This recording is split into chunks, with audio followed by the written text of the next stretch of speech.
Okay, well, it says right here on the internet that I should spend 50% of my money on needs. Well, if it's on the internet, it has to be correct. Well, if that's true, I wonder if I can buy some more Oh, perfect, right there. No, that doesn't feel right. I'll put that one in the wants column.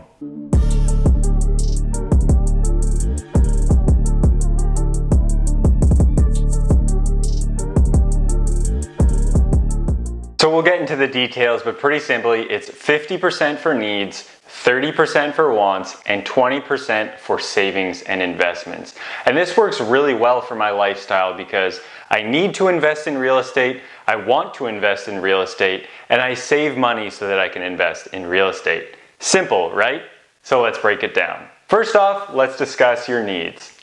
And make sure you stick through the end of the video where I talk about whether or not this is actually a good budgeting technique and give my opinion on the 50-30-20 rule. But that first need that you would need to take care of would be making sure that you smash that like button and subscribe if you haven't already done so.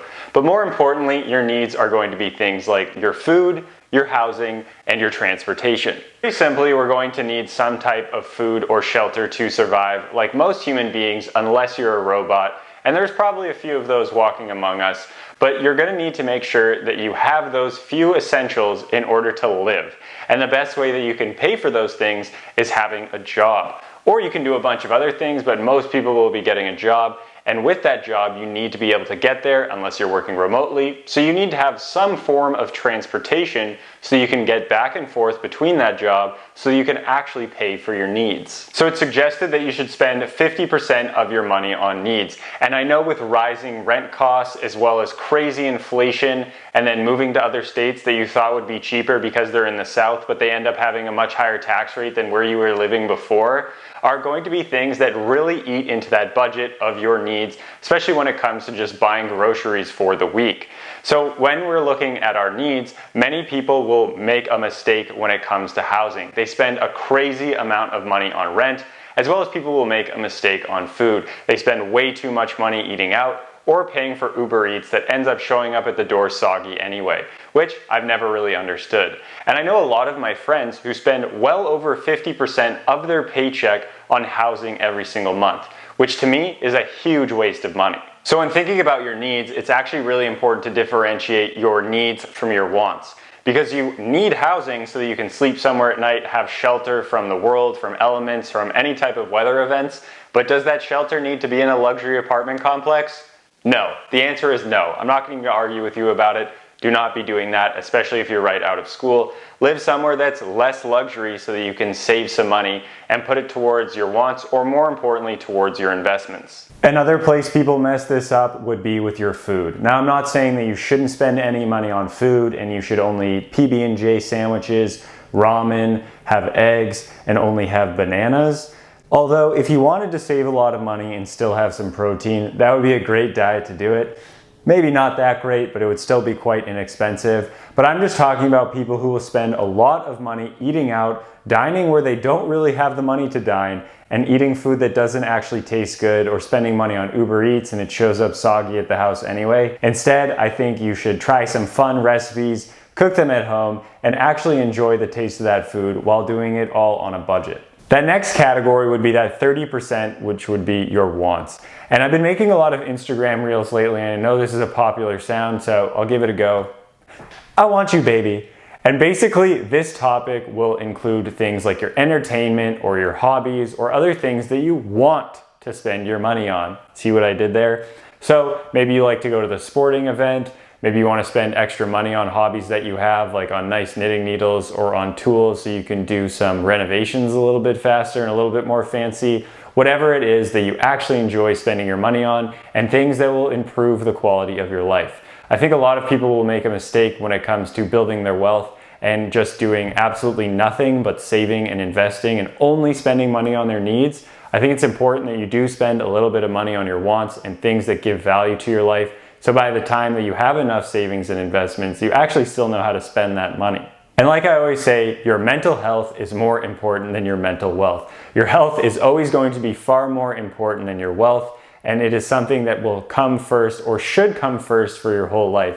So it is important that you spend a little bit of money on these wants. That last 20% would be your savings as well as your investments. Pretty much you don't want to have your wants dip into this 20% category, so that you make sure that you have enough money so you can actually save and invest. The Social Security Fund is going to run out in probably the next 12 years in the US, and maybe even faster because of all the money that was printed for the coronavirus and given out to American citizens. So pretty much if you're under the age of 50 or even 53 and hitting that 65 age for retirement, your retirement is going to be on you. You need to save and invest enough money so that you yourself have enough money and don't need to rely on the government, which you most likely aren't going to be able to do by the time you hit that retirement age. So you need to make sure that you're saving and investing enough money. And people who make a lot of money end up spending a lot of that money. So just because you make a lot of money doesn't mean you're saving and investing. The average savings rate for most Americans is around 5%, and that's honestly probably on the high end. So make sure that you're saving all of that money. So when it comes down to it, is this 50-30-20 rule actually a good budgeting technique? I think maybe we could rearrange it. Wait, is nothing actually happening on the screen? I need to fire my editor. So is this actually a good budgeting technique? Personally, I don't think so. I only think it is good if it is what you are limited to. But many people will not even come close to that 20% savings. Really, I think you should get that 20% as close to 100% as possible. And at first, I think you should be striving for 30% to your needs, 20% wants, and 50% towards savings and investments. Because while you're young, especially while you're young, if you have more savings and investments, that will grow much bigger with the more amount of time that you have in the market. So I think it's important to get that savings and investments as high as possible. But if you are limited to having that 50-30-20 or even 60-30-10, just do what you can while you can and get into the mindset of saving and investing your money. Because as you start making more money, you should still have that mindset. And just because you're making more money, which hopefully you do over the course of your life, you can start having that 20%, that 10%, that 5% of savings and investments grow and grow and grow, but not increase the spending of your wants and your needs. And like we said, those needs are just your basic things. You don't need that luxury apartment. You don't need to eat out a bunch, especially while you're still trying to figure out your budgeting. So you can still do things like take public transit to work, making sure that if you're gonna go out with your friends that you drink some beer at your house beforehand so you're not spending a bunch of money on Bud Lights. You could sign up for credit cards because you're good with money and paying them off on time and in full, and use those sign-up bonuses to pay for flights for free. Just pay those taxes and fees and do other intelligent things with your money, and keep that 50-30-20 with that 20 as high and as close to 100 as possible, and spending less on your wants.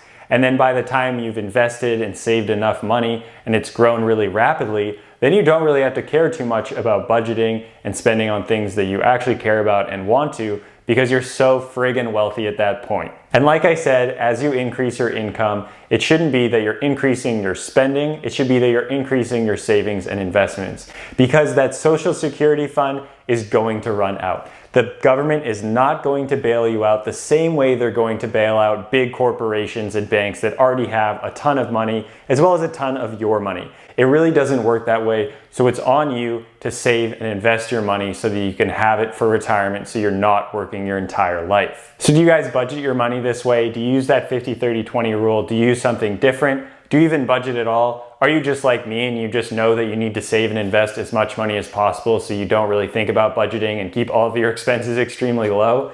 If you are, let me know in the comments. And if you don't agree with me, I don't really care, because I'm a YouTuber and I'm saying this extremely confidently, so everything that comes out of my mouth I know is correct and you aren't going to fact check anyway.